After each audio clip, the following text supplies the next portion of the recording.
Margaret Chin stood at the floor-to-ceiling windows of her husband's corner office, watching the city sprawl beneath her like a glittering circuit board. At 42, she still carried herself with the grace that had first caught David's attention 23 years ago when she was a young journalist covering tech startups.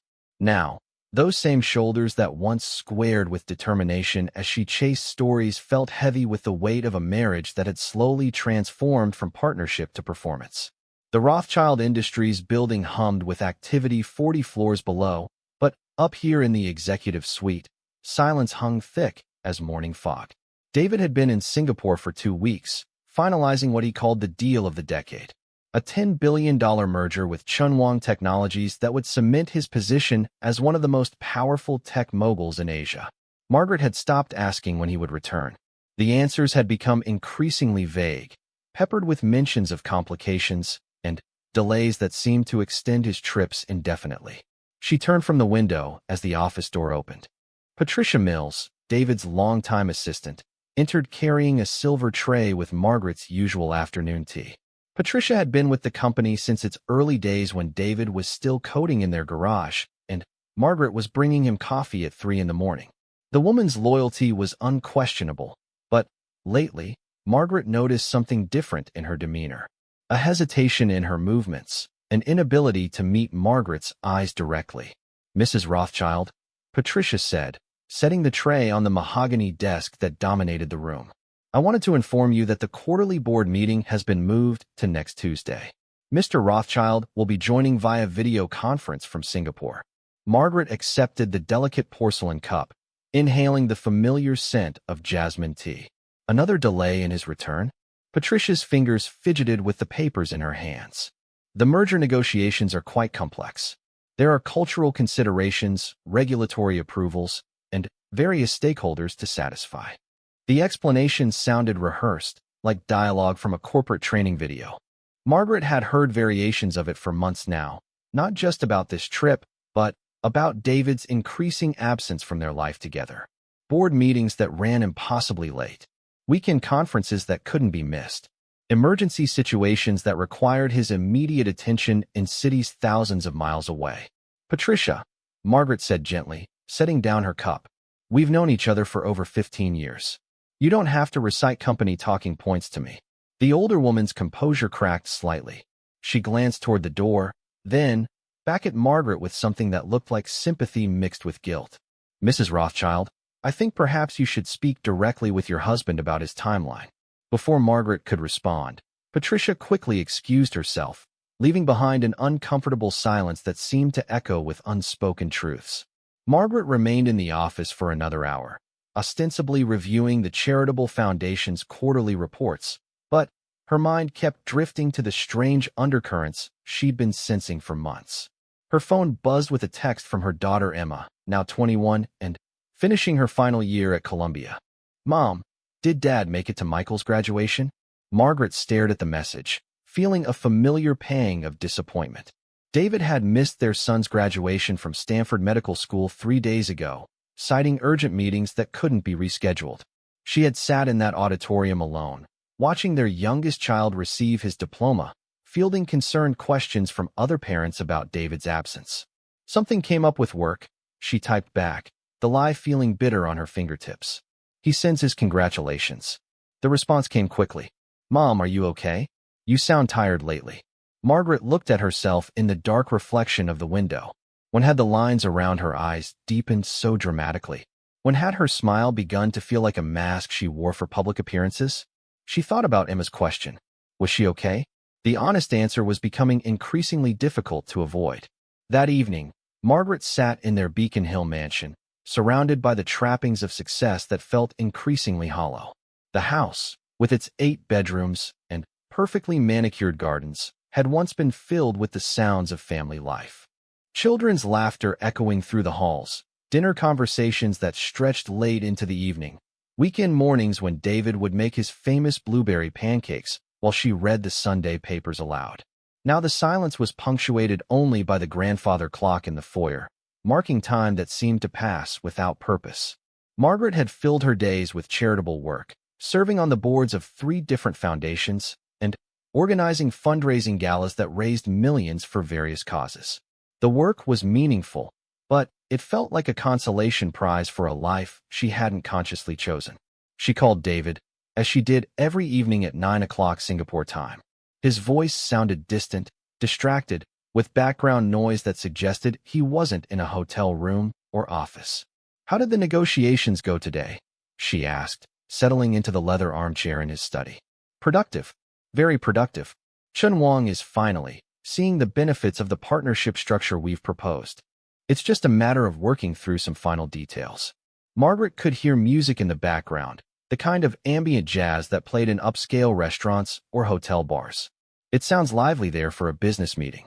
There was a pause. Then, the sound became muffled, as if David had moved to a quieter location. "Just grabbing dinner with the legal team. You know how these things go." She did know, or at least she used to. In the early years of his company, Margaret had been his partner in every sense, accompanying him to client dinners, offering insights into market trends from her journalism background, and helping him navigate the complex social dynamics of high-stakes business deals. When had she been relegated to the role of the wife who stayed home and asked polite questions about his day? "Michael's white coat ceremony is next month," she said. "Will you be back for that?" "Of course. I wouldn't miss it. This whole Singapore situation should be wrapped up well before then." The promise felt thin, like paper that might tear at the slightest pressure. Margaret had learned not to make concrete plans based on David's assurances. She had learned to have backup explanations ready for his empty chair at family gatherings. She had learned to smile graciously when people asked about his absence, deflecting with jokes about the demands of running a global technology empire. After ending the call, Margaret found herself wandering through the house, past family photos that chronicled their life together. Their wedding day, when David's eyes had never left her face during their vows.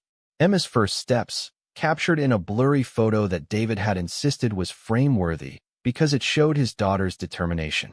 Michael's high school graduation, where David had cheered loudly enough to embarrass their teenage son. When had those moments stopped being the priority? She paused in front of a photo from last year's company Christmas party. David stood in the center, surrounded by employees and board members, his arm around Margaret's waist.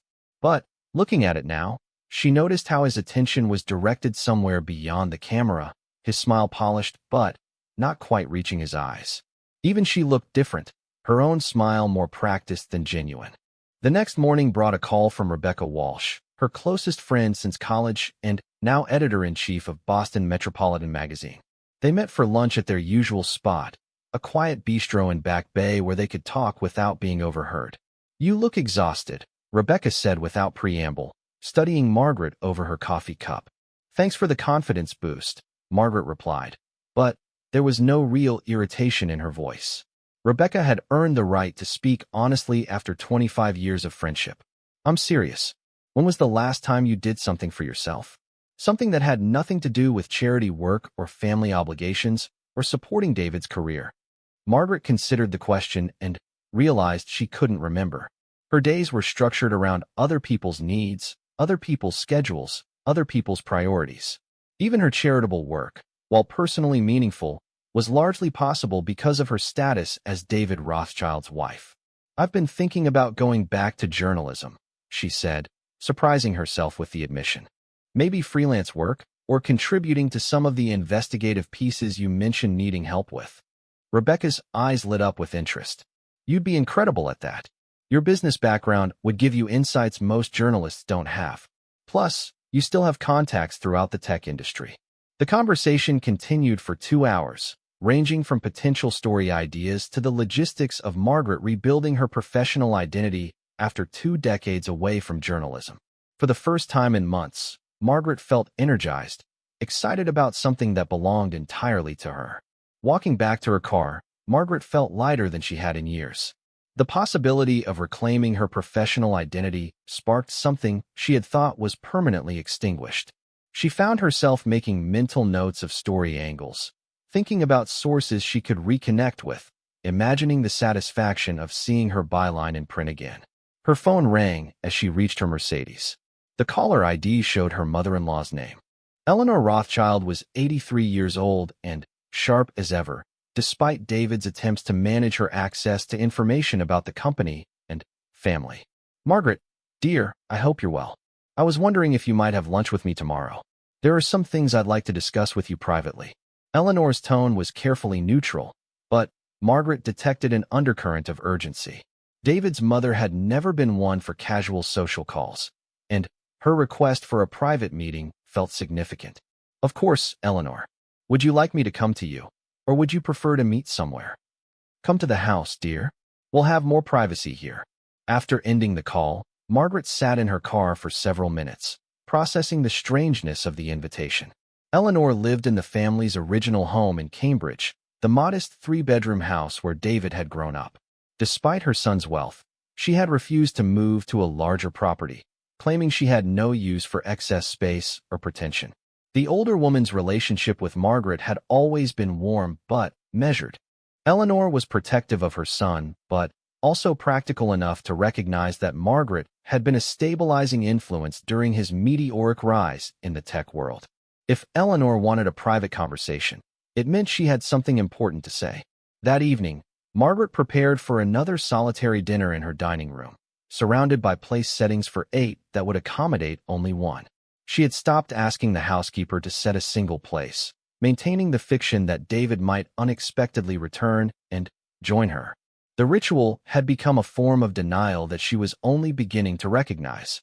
As she ate, Margaret's mind wandered back to her conversation with Rebecca and forward to her meeting with Eleanor. For the first time in months, she felt like an active participant in her own life rather than a passenger being carried along by circumstances beyond her control. The sensation was both exhilarating and terrifying, like standing at the edge of a cliff and realizing she had the power to choose whether to step back or leap forward. Eleanor Rothschild's house smelled like lavender and old books, a combination that always reminded Margaret of her first visit 24 years ago when she was a nervous young woman meeting her boyfriend's formidable mother. Now, sitting in the same floral armchair where Eleanor had questioned her intentions and ambitions all those years ago, Margaret felt that same nervous energy mixed with something new, determination. Eleanor poured tea from a china set that had belonged to her grandmother, her movements precise despite her age. At 83, she remained sharp-eyed and direct, qualities that had served her well during her late husband's struggle to build the small electronics repair shop that would eventually become the foundation of David's tech empire. "You look tired, dear," Eleanor said, settling into her chair with the kind of grace that came from decades of navigating difficult conversations with diplomacy. But also different somehow. More like yourself, if that makes sense. Margaret accepted the delicate cup, noting Eleanor's observation. "I've been thinking a lot lately about who I used to be. Before marriage, before children, before." She gestured vaguely, encompassing the weight of expectations and responsibilities that had accumulated over 2 decades. Eleanor nodded knowingly. "Before you became Mrs. David Rothschild instead of Margaret Shun, journalist and individual human being." The directness of the statement surprised Margaret. Eleanor rarely spoke so bluntly about family dynamics, preferring to maintain a careful distance from her son's personal affairs. Her willingness to address the issue directly suggested this conversation had been planned carefully. "Margaret, I'm going to tell you something that may be difficult to hear, but I believe you deserve to know the truth. David is not in Singapore solely for business purposes." The words hung in the air between them like a challenge. Margaret felt her stomach tighten, but part of her also felt relief. Someone was finally willing to speak honestly about the situation she had been sensing but not confronting. Eleanor continued, her voice gentle but firm. 3 months ago, I received a call from Patricia Mills. She was concerned about some irregularities in David's travel expenses and asked if I thought she should bring them to the board's attention. When I reviewed the documentation she provided, it became clear that many of David's recent business trips included expenses that had nothing to do with company business. Margaret set down her teacup with trembling hands. "What kind of expenses?" "Luxury hotel suites booked for 2 people. Restaurant bills for intimate dinners at establishments known more for romance than business meetings. Shopping excursions at high-end boutiques. And, most concerning, airline tickets purchased for someone named Victoria Chen Wang, supposedly a translator for the merger negotiations. The name hit Margaret like a physical blow. Chunwang was the family name of the company David was supposedly negotiating with. If Victoria was related to the principals, her presence made sense from a business perspective. But the way Eleanor presented the information suggested something far more personal. Victoria Chunwang is 28 years old. Eleanor continued, consulting a folder she had placed beside her chair. She holds an MBA from Wharton and has been working in her family's company for 5 years. She is intelligent, ambitious, and, according to the society pages of several Asian publications, quite beautiful. Margaret found herself gripping the arms of her chair. How long have you known about this? I've suspected for 2 months, but I wanted to be certain before approaching you. I hired a private investigator to verify the information Patricia provided. I hope you'll forgive me for taking that step without consulting you first, but I felt it was important to have facts rather than suspicions. Eleanor reached for another folder, this one thicker than the first. Margaret stared at it, knowing that whatever it contained would fundamentally change her understanding of her marriage and her life. David and Victoria have been seen together at restaurants, art galleries, and private clubs throughout Singapore, Hong Kong, and Bangkok. They've traveled together to locations that have nothing to do with business negotiations. And, according to hotel records, they've been sharing accommodations for the past 6 weeks. The information washed over Margaret in waves. Each detail felt both shocking and inevitable, like pieces of a puzzle she had been unconsciously assembling for months. The distant phone calls, the extended absences, the vague explanations that never quite added up. Why are you telling me this? Margaret asked, her voice steadier than she felt. Eleanor leaned forward, her expression combining sympathy with steel. Because you're my daughter-in-law, and despite what my son may believe, that relationship doesn't end just because he's chosen to behave badly. And because you're a strong woman who deserves to make decisions based on truth rather than illusions. Margaret stood and walked to the window overlooking Eleanor's small garden. The roses her mother-in-law tended so carefully were in full bloom, their beauty a stark contrast to the ugliness being revealed in this quiet living room. The merger negotiations are real, Eleanor said softly. But they concluded successfully 3 weeks ago. David is staying in Singapore by choice, not necessity. The $10 billion deal that was supposed to be the crowning achievement of his career is complete. He's simply chosen not to return home. The betrayal felt layered, complex. Not just the obvious infidelity, but the elaborate deception required to maintain it. The company resources being used to fund his affair. The family occasions missed for fake business emergencies. The months of lies told with the casual confidence of someone who believed he would never be caught. There's more, Eleanor said reluctantly. Victoria Chunwang has been posting photos on her social media accounts. Nothing explicitly romantic, but the implications are clear to anyone who knows what to look for. She's presented herself as being involved with a powerful American businessman without naming him directly. Margaret turned back to face her mother-in-law.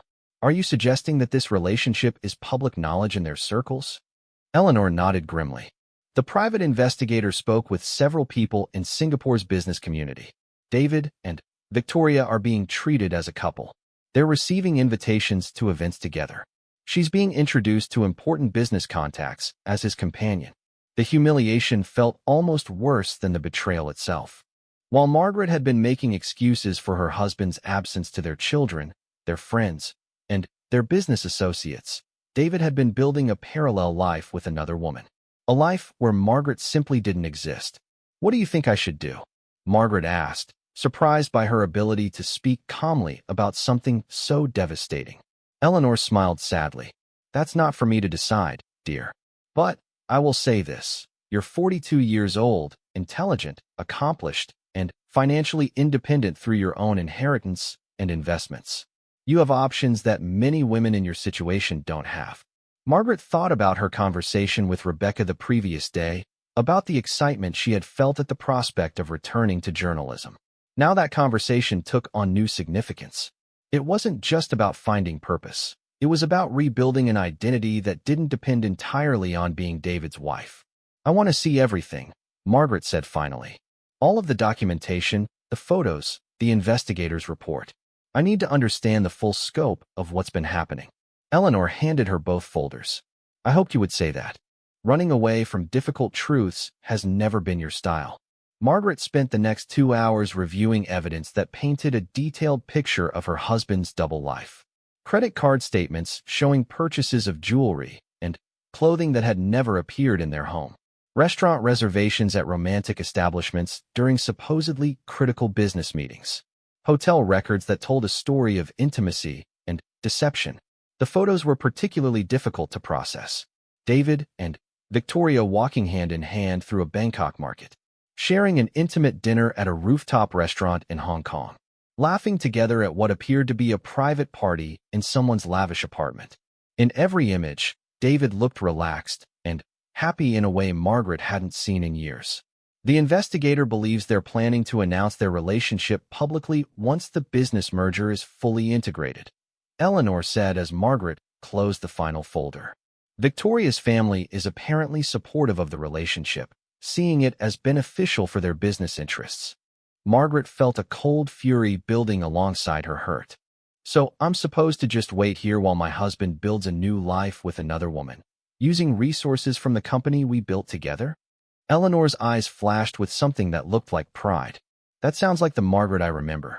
The one who wouldn't accept easy answers when she was investigating corruption in the state legislature.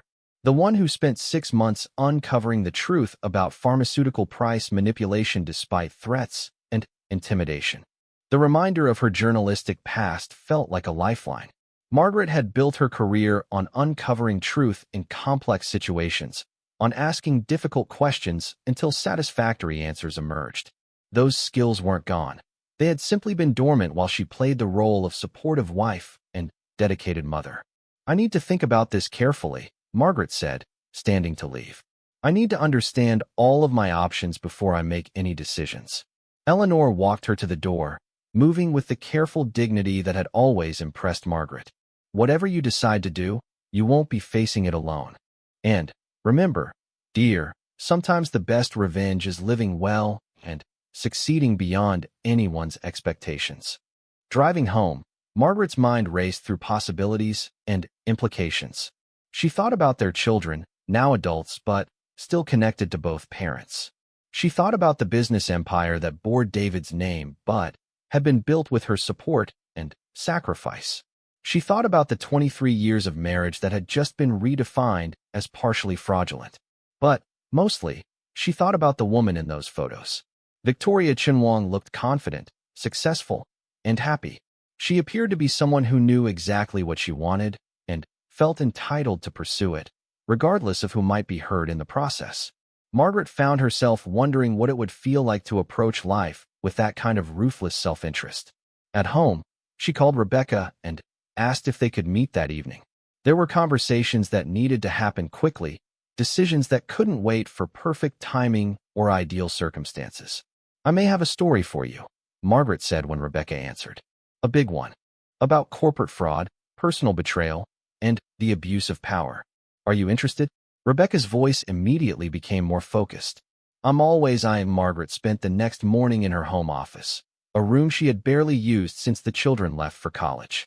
The space felt foreign yet familiar as she cleared away years of accumulated charity event programs and foundation paperwork to make room for a different kind of work.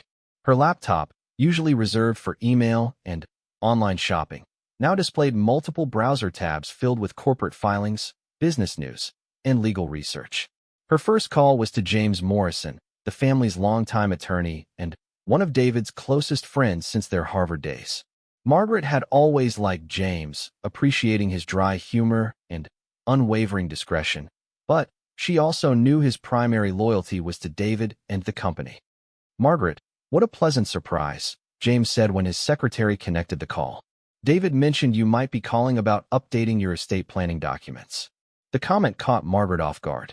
David hadn't mentioned any such conversation to her, and she had no interest in estate planning at the moment. Actually, James, I need to speak with you about a different matter, a potentially sensitive one. There was a pause, and when James spoke again, his tone had shifted to the careful neutrality he used when navigating complex legal terrain. I see. Would you prefer to discuss this in person? Yes, but I should mention that I may need to seek independent legal counsel depending on what we discuss. I want to be transparent about that possibility. Another pause, longer this time. Margaret, is everything all right? She almost laughed at the question. Nothing was all right, and hadn't been for months, but she was only now beginning to understand the full scope of the problem. That's what I'm trying to determine. Can you see me this afternoon? They arranged to meet at 3 o'clock, giving Margaret time to complete her morning research and prepare for a conversation that would likely change the trajectory of everyone's life. She spent the remaining hours reviewing corporate governance documents, board meeting minutes, and SEC filings, looking for patterns and inconsistencies that might support her growing suspicions about David's business practices. What she found was troubling. David's travel expenses had increased by 300% over the past year, with particularly large spikes during periods when he claimed to be negotiating the Chunwang merger. More concerning were the consulting fees paid to a Singapore-based firm called Pacific Strategic Partners, a company that had no clear business purpose and appeared to have been incorporated only 8 months ago. Margaret used her old journalism contacts to research Pacific Strategic Partners, discovering that the company's listed address was a luxury serviced apartment complex in Singapore's financial district, the kind of place where wealthy individuals maintained temporary residences while conducting business in the city, or where they established convenient corporate structures to hide personal expenses. Her phone rang as she was printing financial documents. The caller ID showed David's number, and, for a moment, Margaret considered not answering. She wasn't ready for another conversation filled with vague assurances and manufactured explanations. But avoiding him would only delay the inevitable confrontation. "Hello, David." "Margaret, sweetheart, I've got wonderful news. The merger finally closed this morning. Everything went through perfectly, and the market response has been incredibly positive." His voice carried genuine excitement, the kind of enthusiasm she remembered from the early days of his company when every small victory felt monumental. It struck her how compartmentalized his life had become, how he could feel authentic joy about business success while maintaining an elaborate deception in his personal life. "That's great news," she said, her tone carefully neutral. "When will you be coming home?" "Well, that's the thing. There are some follow-up meetings scheduled, integration planning sessions that could run through the weekend. I know it's frustrating, but this deal is so important for the company's future that I need to make sure everything is handled properly." Margaret stared at the financial documents spread across her desk, each one revealing another layer of David's lies. "Of course, I understand. You sound tired. Are you feeling all right?" The concern in his voice felt like another insult, a pretense of caring from someone who had abandoned any real interest in her well-being months ago. "I'm fine. Just busy with foundation work." They talked for another 5 minutes, a conversation full of surface pleasantries that revealed nothing meaningful about either of their lives.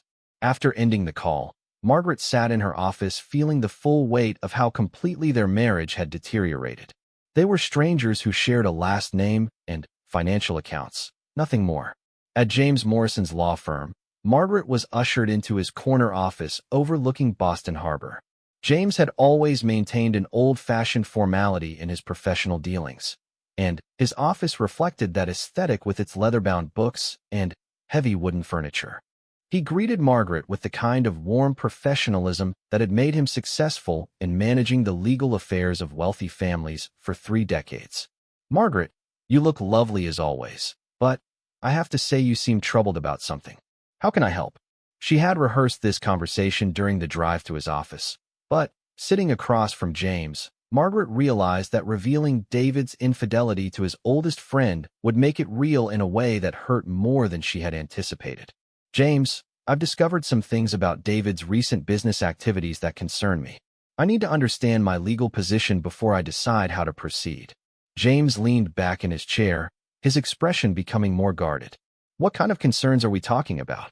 Margaret opened her briefcase and removed copies of the documentation Eleanor had provided, along with her own research into David's expenses. "I have reason to believe that David has been using company resources to conduct a personal affair. I also suspect that some of the expenses related to the Chunwang merger may not be legitimate business costs." She watched James process the information, seeing the conflict play out across his features. As David's friend, he would want to protect him.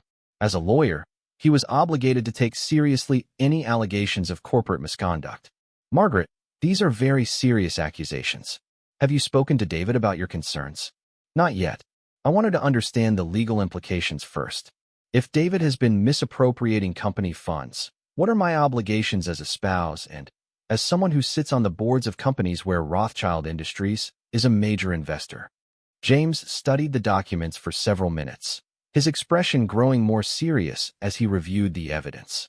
This Pacific Strategic Partners company, these consulting fees look problematic. Have you been able to determine what services they actually provided? Margaret shook her head. My research suggests it's essentially a shell company. There's no indication that any legitimate consulting work was performed. And you believe David created this entity to hide personal expenses related to his relationship with this Victoria Chinwang. The bluntness of the question forced Margaret to confront the reality she had been dancing around. Yes, I do. James set down the papers and looked at Margaret with something approaching admiration. You've done thorough work here. This kind of documentation doesn't appear overnight. I spent 15 years as an investigative journalist before I became a full-time wife and mother. Some skills don't disappear completely. James nodded slowly. Margaret, I need to be very clear with you about something. If these allegations prove accurate, David could be facing serious legal consequences. Misappropriation of corporate funds, securities fraud, breach of fiduciary duty. These aren't minor infractions that can be resolved with an apology and restitution.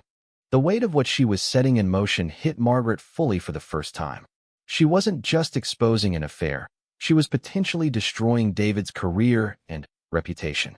Their children would have to live with the public humiliation of their father's disgrace. Their friends and business associates would choose sides or distance themselves entirely. On the other hand, James continued, if you're aware of potential corporate misconduct and you fail to act on that knowledge, you could be considered complicit, especially given your position on various boards. Margaret understood the implicit message. She didn't have the luxury of remaining ignorant now that she possessed evidence of wrongdoing. The knowledge itself created obligations that couldn't be ignored. What do you recommend as my next step? James was quiet for a long moment, clearly weighing competing loyalties and professional responsibilities. I recommend that you retain independent legal counsel immediately. Someone who can represent your interests exclusively and advise you on the best way to protect yourself legally and financially. He reached into his desk drawer and removed a business card. Sarah Chun is one of the best white-collar criminal defense attorneys in the city. She also handles complex divorce cases involving significant assets. Given the potential overlap between criminal and civil issues here, she would be ideal for your situation. Margaret accepted the card, noting the irony of the attorney's surname. Will you be informing David about our conversation? James considered the question carefully. I'm ethically obligated to inform him that potential conflicts of interest have arisen that prevent me from representing both of you going forward. I won't reveal the specific nature of your concerns, but I will need to withdraw from representing you personally in any matters related to this situation. The formality of his response told Margaret everything she needed to know about how seriously he viewed the evidence she had presented. James Morrison didn't withdraw from representing longtime clients lightly, and his decision to recommend criminal defense counsel indicated the severity of David's potential legal exposure. Walking back to her car, Margaret felt the strange combination of empowerment and loss that comes with crossing a line that can't be uncrossed. This morning, she had been David Rothschild's wife dealing with suspicions about marital infidelity. Now she was Margaret Chun, potential witness to corporate fraud, preparing to protect herself from the legal and financial fallout of her husband's crimes. She called Sarah Chin's office from her car, using her maiden name when scheduling the appointment. The attorney could see her the following morning, and her assistant mentioned that she should bring all relevant documentation and be prepared for a lengthy initial consultation. That evening, Margaret sat in her dining room eating another solitary meal while reviewing everything she knew about her situation. The evidence of David's affair was clear and convincing. The evidence of corporate misconduct was circumstantial but compelling. The question now was how to proceed in a way that protected her interests while minimizing harm to their children and the hundreds of employees whose livelihoods depended on Rothschild Industries' success. Her phone buzzed with a text from Emma. "Dad missed my call again. Is he okay? You both seem weird lately." Margaret stared at the message, feeling the weight of the secrets she was carrying. Their children deserved to know what was happening, but they also deserved to hear the truth from their father before they heard it from anyone else. David would have to face the consequences of his choices, including the conversation with his children that he had been avoiding through his extended absence. Sarah Chin's law office occupied the top floor of a sleek glass building in Boston's financial district, with floor-to-ceiling windows that offered commanding views of the harbor. Margaret arrived 15 minutes early for her 10 o'clock appointment, using the extra time to review her notes and steel herself for what promised to be a difficult conversation. The attorney who greeted her was younger than expected, probably in her late 30s, with sharp eyes and a direct manner that reminded Margaret of her own younger self. Sarah had built her reputation defending high-profile executives in white-collar criminal cases while also handling complex divorces for wealthy clients who needed protection from vindictive spouses and aggressive prosecutors. "Mrs. Rothschild," Sarah said, leading Margaret into a conference room equipped with multiple monitors and document scanning equipment. "I've done some preliminary research since your call yesterday. Your husband's business dealings have been quite successful and quite public. This merger with Chun Wong has been covered extensively in the financial press." Margaret settled into a leather chair across from Sarah, noting the attorney's careful phrasing. "I assume that means you're familiar with the players involved." Sarah nodded. Victoria Chun Wong has been featured in several Asian business publications as a rising star in her family's company. She's also been photographed at various social events throughout Singapore and Hong Kong over the past few months, sometimes with unidentified male companions. The euphemistic language couldn't disguise the implications.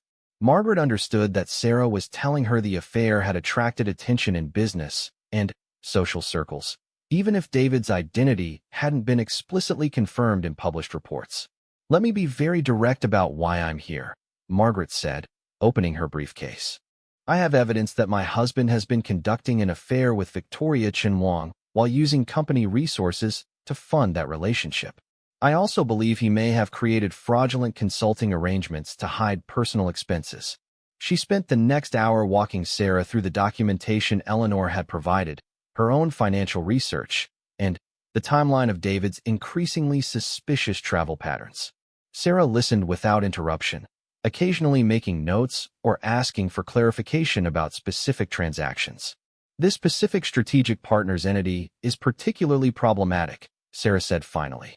"The timing of its incorporation, the nature of the payments, and the lack of any identifiable services provided suggest a deliberate attempt to disguise personal expenses as business costs." Margaret leaned forward. "What kind of legal exposure are we talking about?" Sarah was quiet for a moment, clearly considering the implications. For David, potentially significant criminal liability. Wire fraud, securities fraud, breach of fiduciary duty to shareholders, tax evasion if he didn't report the misappropriated funds as income. The SEC could also pursue civil penalties for misleading investors about the true costs of the merger. The scope of potential charges was broader than Margaret had anticipated. She had been focused on the personal betrayal and financial impropriety, but she hadn't fully considered the regulatory and criminal implications of David's actions. "What about me?" Margaret asked. "What's my legal exposure?" "That depends on several factors," Sarah said. "When did you first become aware of the suspicious financial activity? Have you taken any steps to conceal or facilitate David's actions? Do you have fiduciary responsibilities that could be compromised by your knowledge of potential misconduct?" Margaret answered each question honestly, explaining her role on various foundation boards and her access to corporate financial information through her marriage. Sarah listened carefully, occasionally asking follow-up questions that revealed the complexity of Margaret's position. "Your situation is actually quite favorable," Sarah concluded. "You discovered the misconduct independently, you haven't taken any actions to facilitate it, and you're seeking legal counsel immediately upon discovering it. Those factors will protect you from most potential liability." Margaret felt a wave of relief, followed immediately by guilt about feeling relieved, while David faced potential criminal prosecution. The competing emotions reminded her how complicated her feelings about her husband had become. "There's another issue we need to discuss," Sarah continued. "Your financial security. If David is prosecuted successfully, the government could seek substantial fines and restitution. There could also be civil lawsuits from shareholders and business partners. You need to protect your assets before those proceedings begin." Margaret had inherited significant wealth from her parents, money she had kept in separate accounts throughout her marriage. She also owned real estate and investment portfolios that predated her relationship with David. But 23 years of marriage had created complex financial entanglements that would need to be carefully untangled. "I want to file for divorce," Margaret said, surprised by the firmness in her own voice. "I want to do it quickly, before David realizes what's happening, and I want to ensure that my premarital assets are protected from any legal judgments against him." Sarah nodded approvingly. "That's smart thinking. Massachusetts is an equitable distribution state, which means marital assets would normally be divided based on various factors including length of marriage, financial contributions, and future needs. However, assets you owned before marriage and kept separate should remain yours entirely." They spent another hour discussing strategy and timeline. Sarah recommended filing divorce papers within the week, citing irreconcilable differences to avoid having to detail David's misconduct in public documents. She also suggested that Margaret consider cooperating with any government investigation that might arise, both to protect herself legally and to demonstrate that she wasn't complicit in David's actions. "There's one more thing," Sarah said as their meeting concluded. "You mentioned that this Victoria Chenwang has been posting photos on social media. Do you have access to those images?" Margaret shook her head. "Eleanor mentioned them, but I haven't seen them myself." Sarah handed her a tablet computer. "I took the liberty of reviewing Ms. Chenwang's public social media accounts. I think you should see these before you make any final decisions about how to proceed."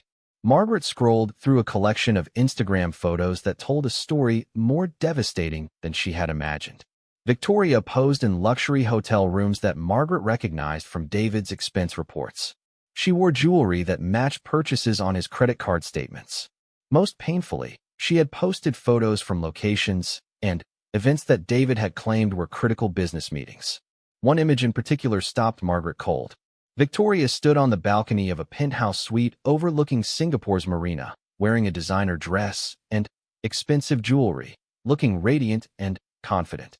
The caption read, "Celebrating new beginnings with someone special. Sometimes the best things in life are worth waiting for." The photo was dated 3 days ago, the same day David had called Margaret to tell her about the successful merger completion. While he was sharing his professional triumph with his wife, he was also celebrating his personal happiness with his mistress. "She's not hiding the relationship," Sarah observed. "If anything, she seems to be deliberately creating a public record of it. That suggests she expects it to become openly acknowledged soon." Margaret stared at the photos, feeling her anger crystallize into something harder and more focused. David hadn't just betrayed their marriage. He had humiliated her publicly while she remained ignorant of the scope of his deception. Victoria Chenwang was posting photos of jewelry and trips that had been funded with money from the company Margaret had helped build, while Margaret made excuses for David's absence to their children and friends. "I want him to face the full consequences of what he's done," Margaret said, her voice steady despite the storm of emotions raging inside her. "I want the SEC investigation, the criminal prosecution, the public disclosure of his fraud. And I want to make sure that everyone knows exactly how he's been spending company money." Sarah studied Margaret's expression. "Are you certain about that? Once this process begins, it can't be stopped or controlled. David's reputation will be destroyed, your children will have to deal with public scrutiny, and there may be financial consequences for everyone associated with his companies." Margaret thought about Emma and Michael, both adults now but still young enough to be deeply hurt by their father's public disgrace. She thought about the employees at Rothschild Industries who had no responsibility for David's personal choices but might suffer professionally from the scandal. She thought about Eleanor, who would have to watch her son face criminal prosecution. Then, She thought about Victoria Chunwang's radiant smile in those photos, about David's confident lies during their phone conversations, about the months of gaslighting and deception that had made Margaret question her own perceptions and instincts. "I'm certain," she said finally. "David made his choices. Now he can live with the consequences." Sarah nodded. "Then, we'll file the divorce papers tomorrow morning. I'll also reach out to my contacts at the SEC to discuss the potential for a voluntary disclosure of the financial irregularities. That approach will position you as a whistleblower rather than a potential co-conspirator." Walking back to her car, Margaret felt a strange lightness, as if a weight she hadn't realized she was carrying had been lifted from her shoulders. For months, she had been trying to save a marriage that her husband had already abandoned. Now she was free to focus on protecting herself and rebuilding her life on terms she controlled. Her phone rang as she reached her car. David's name appeared on the screen, but for the first time in years, Margaret didn't feel obligated to answer. Instead, she let the call go to voicemail and drove home in silence, thinking about the woman she was becoming and the life she was about to create. The voicemail was brief and cheerful. "Hi, sweetheart. Just wanted to let you know that I'll probably be here for at least another week. There are some exciting opportunities developing that could lead to additional partnerships in the Asian market. I know this trip has gone longer than expected, but I think you'll be pleased with the results when I get home.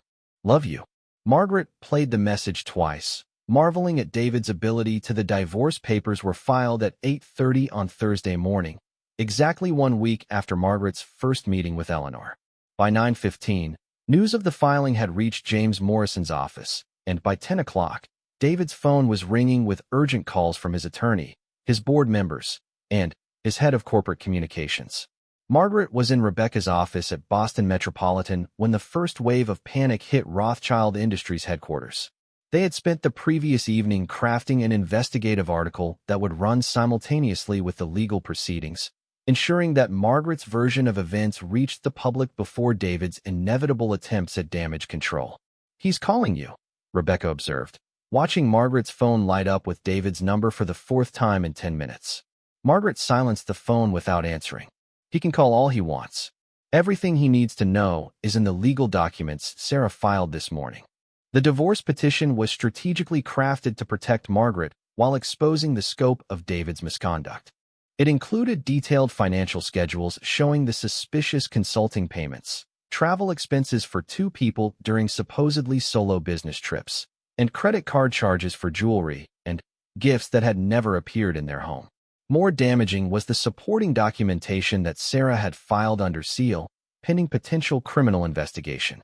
The Pacific Strategic Partners' financial records, hotel receipts showing shared accommodations, and Victoria Chunwang's social media posts created a comprehensive picture of fraud and adultery that would be devastating if made public. Margaret's phone finally stopped ringing, but Rebecca's desk phone immediately began buzzing with calls from reporters who had been tipped off about the filing. The financial press moved quickly when stories involved billionaire executives and potential corporate fraud. Margaret Rothschild, wife of tech mogul David Rothschild, has filed for divorce citing irreconcilable differences, Rebecca read from the news alert that had just appeared on her computer.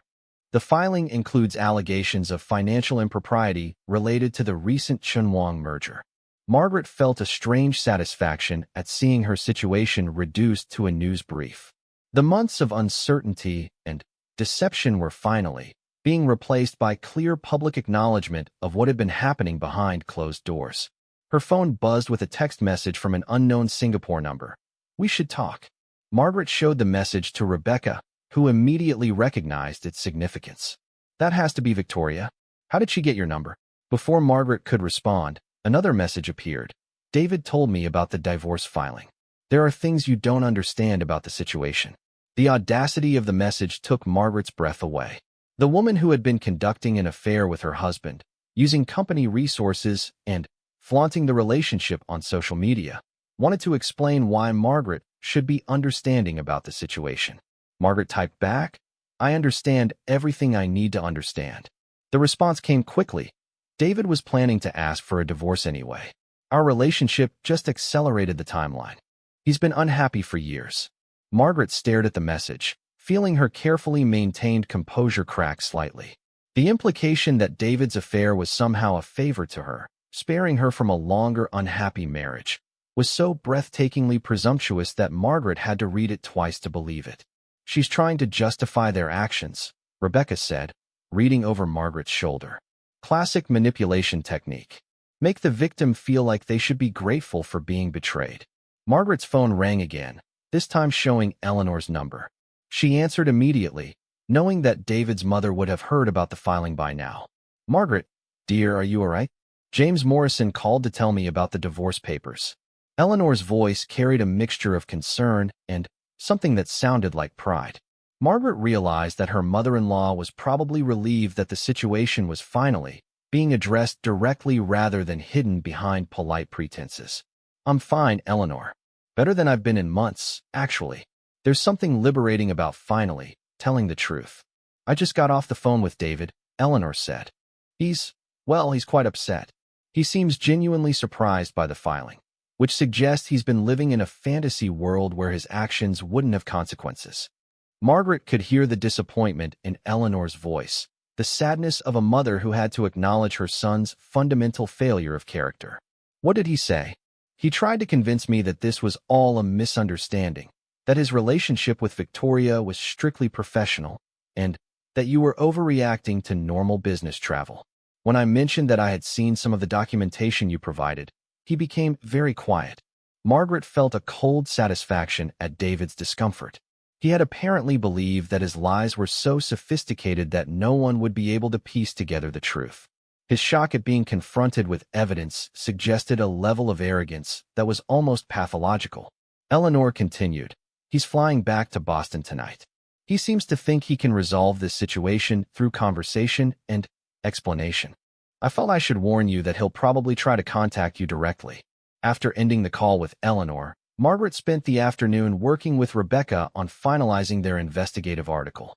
The piece would run in the next day's edition, timed to coincide with the SEC's announcement of its investigation into Rothschild Industries' financial practices.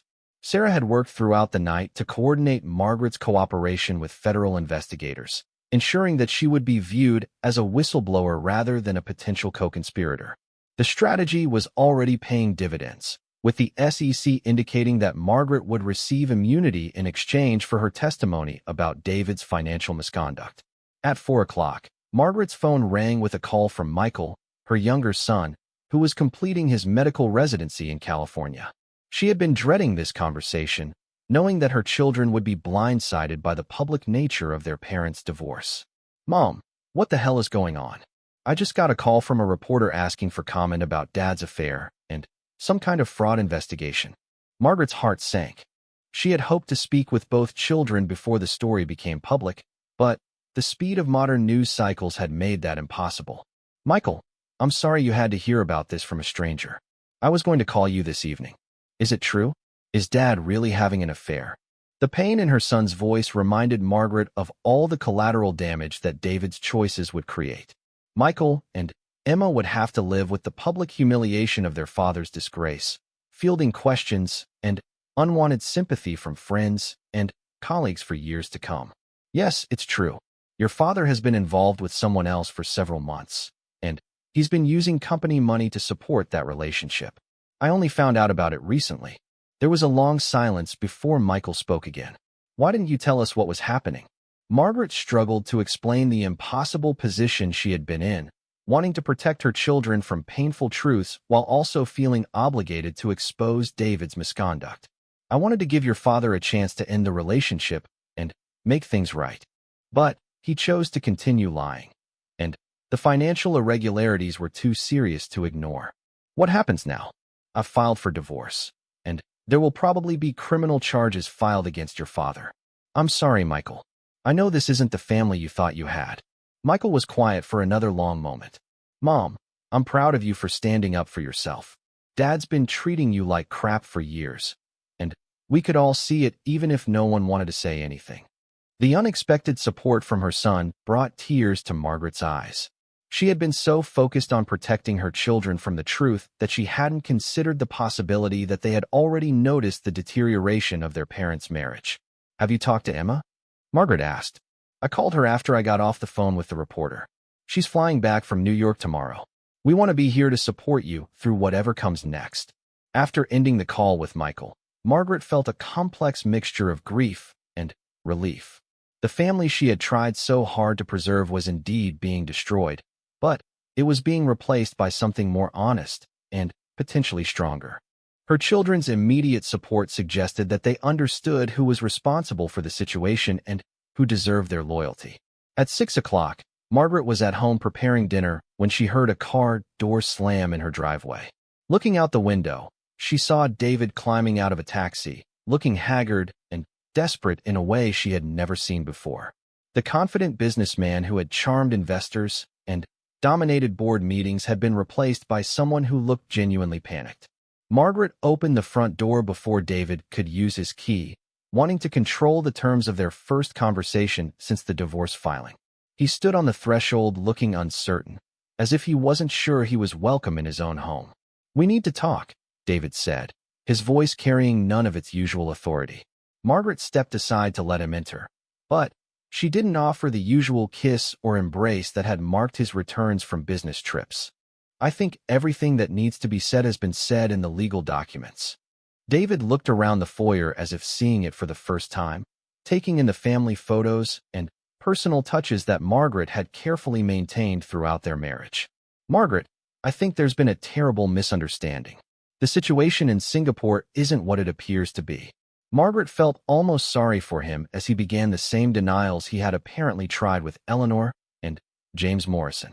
David seemed genuinely convinced that he could explain away months of documented deception with the right combination of charm and rationalization. "David, I've seen the hotel receipts, the credit card statements, and the social media posts. I know about Pacific Strategic Partners and the fraudulent consulting fees. I know about the jewelry purchases and the romantic dinners. I know about Victoria's family treating you as a couple at social events." David's face cycled through surprise, anger, and, finally, something that looked like resignation. "How long have you known?" "Long enough to understand that our marriage has been over for months, even if I was the only one who didn't know it." David slumped into one of the chairs in their living room, suddenly looking older than his 45 years. "Margaret, I never meant for it to happen this way.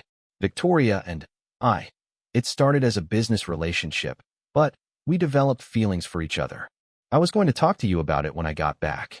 Margaret almost laughed at the transparent lie. "You were going to talk to me about it? After spending company money to fund your affair for months? After lying to our children about why you missed Michael's graduation? After letting me make excuses for your absence at family events while you were playing house with another woman?" "I know I handled it badly," David said, his voice becoming defensive. "But our marriage hasn't been working for years. We've grown apart, become different people with different goals. Victoria understands my world in a way that you never could." The casual cruelty of the statement hit Margaret like a physical blow. David wasn't just defending his affair. He was suggesting that Margaret had somehow failed as a wife by not understanding his world well enough. The world that she had helped him build through 23 years of sacrifice and support. "Get out," Margaret said, surprised by the steadiness of her own voice. "Get out of this house right now." David looked startled by her tone. "Margaret, we need to work through this situation together. The SEC investigation, the media attention. We need to present a united front. The only thing we need to do together is get divorced as quickly as possible. Everything else is your problem to solve." David stood up, his expression shifting from pleading to something harder. "You're making a mistake, Margaret. This investigation will hurt everyone, including you. The company's stock price has already dropped 15% since the divorce filing became public. You're destroying wealth that belongs to both of us." Margaret realized that David still didn't understand the fundamental change that had occurred in their relationship. He was still trying to manipulate her by appealing to their shared financial interests, as if she were a business partner who could be convinced to protect their mutual investments. "I don't care about the stock price," Margaret said. "I don't care about protecting your reputation or your company. You made your choices, and now you can live with the consequences." David stared at her for a long moment, apparently recognizing that the woman he had taken for granted for so many years was no longer willing to prioritize his interests over her own integrity. "This isn't over," he said finally, walking toward the door. "I'll fight the divorce settlement, and I'll fight the SEC charges. You have no idea what you're unleashing." Margaret watched him leave, feeling nothing but relief at his departure. The man who had just threatened her bore no resemblance to the person she had fallen in love with 24 years ago. That David Rothschild might have deserved her loyalty and protection. This one deserved exactly what he was about to receive. The next morning, Margaret woke up in an empty house that felt like home for the first time in years. The newspaper was already filled with stories about the scandal, but Margaret found herself reading them with detached interest rather than anxiety. The worst had already happened, and she had survived it. Her phone rang with a call from Sarah Chun, who had news about David's attempts to minimize his legal exposure. He's hired criminal defense counsel, and they're already trying to negotiate a plea agreement, Sarah reported. The SEC has made it clear that they're not interested in a settlement that doesn't include substantial penalties and full restitution. David's looking at significant jail time and financial ruin. Margaret felt a complex mixture of emotions at the news. She took no pleasure in David's impending destruction, but she felt satisfied that he would face meaningful consequences for his actions. "What about Victoria?" Margaret asked. "She's been cooperating with investigators in exchange for immunity. Apparently, she's providing detailed information about the fraudulent consulting arrangements and David's use of company resources. She seems to be distancing herself from him very quickly now that the legal consequences are becoming clear." Margaret almost smiled at the irony. The great love affair that David had claimed justified betraying his family was apparently not strong enough to survive criminal prosecution. Victoria Chenwang was proving to be exactly as self-interested as Margaret had suspected.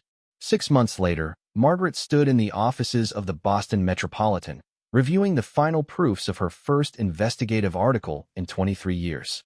The piece explored corporate governance failures in technology companies, using David's case as a cautionary tale about the dangers of unchecked executive power. David had pleaded guilty to multiple charges and been sentenced to 4 years in federal prison. Rothschild Industries had been sold to a larger technology conglomerate, with most of the proceeds going to pay fines, restitution, and legal fees. Victoria Chenwang had returned to Singapore and married a banking executive, her relationship with David apparently forgotten. Margaret's divorce had been finalized with a settlement that protected her premarital assets while giving her a substantial portion of what remained of their shared wealth. More importantly, she had reclaimed her professional identity and discovered that her investigative skills were sharper than ever after 2 decades of dormancy. Emma and Michael had adjusted to their new reality with remarkable resilience, proud of their mother's courage in exposing the truth and building a new life based on authenticity rather than compromise. Eleanor had moved into a guest house on Margaret's property, the 2 women finding comfort in their shared experience of David's betrayal. As Margaret reviewed her article one final time, she reflected on the year that had transformed her from a passive wife into an active journalist again. The process had been painful and destructive, but it had also been liberating in ways she hadn't anticipated. She was no longer Mrs. David Rothschild, supportive wife, and charitable foundation board member. She was Margaret Chun, investigative journalist and survivor, with a future that belonged entirely to her. The billionaire's $10 billion deal had indeed fallen apart after he and his mistress humiliated his wife, but that humiliation had ultimately set Margaret free to become the person she was always meant to be. For sound genuinely affectionate, while lying about every aspect of his situation. The exciting opportunities he mentioned probably referred to his relationship with Victoria, not any business developments. The additional partnerships likely meant he was planning to extend his affair indefinitely. At home, Margaret found herself moving through the house with new eyes, seeing it not as the family home she had carefully maintained for 15 years, but as an expensive prison she had been trapped in while her husband built a new life without her. Tomorrow, she would begin the process of reclaiming her freedom and her identity. She called Rebecca and asked if they could meet for dinner. There were conversations that needed to happen before the legal proceedings began, relationships that needed to be preserved before the inevitable chaos of public disclosure. "I'm ready to talk about that story I mentioned," Margaret said when Rebecca answered. And I think you're going to want to clear your schedule for the next few weeks. This is going to be bigger than either of us anticipated. That evening, as Margaret prepared for what would likely be her last peaceful night for quite some time, she thought about the choices that had brought her to this moment. She could have chosen ignorance, denial, or quiet acceptance of her situation. Many women in her position would have taken that path, prioritizing stability and social standing over truth and justice. But Margaret had chosen differently. She had chosen to trust her instincts, seek the truth, and demand accountability. Tomorrow would bring new challenges and uncertainties, but it would also bring the opportunity to rebuild her life based on authenticity rather than compromise. As she fell asleep in the master bedroom that would soon belong entirely to her, Margaret felt something she hadn't experienced in years: excitement about her future and confidence in her ability to create the life she deserved. She typed back, "Dad's dealing with some complicated business issues. I think you should call him directly if you're concerned." It wasn't a lie, exactly, but it wasn't the whole truth either. Margaret was discovering that the line between protecting her family and enabling David's deception was thinner than she had realized. Tomorrow's meeting with Sarah Chun would help her understand how to navigate that line going forward. As she prepared for bed, Margaret caught sight of herself in the bathroom mirror and was surprised by what she saw. The exhausted, uncertain woman of recent months had been replaced by someone who looked focused and determined. The investigation had given her a sense of purpose she hadn't felt in years, even though that purpose was dismantling the life she had spent 2 decades building. Margaret realized she wasn't just uncovering David's secrets. She was rediscovering herself.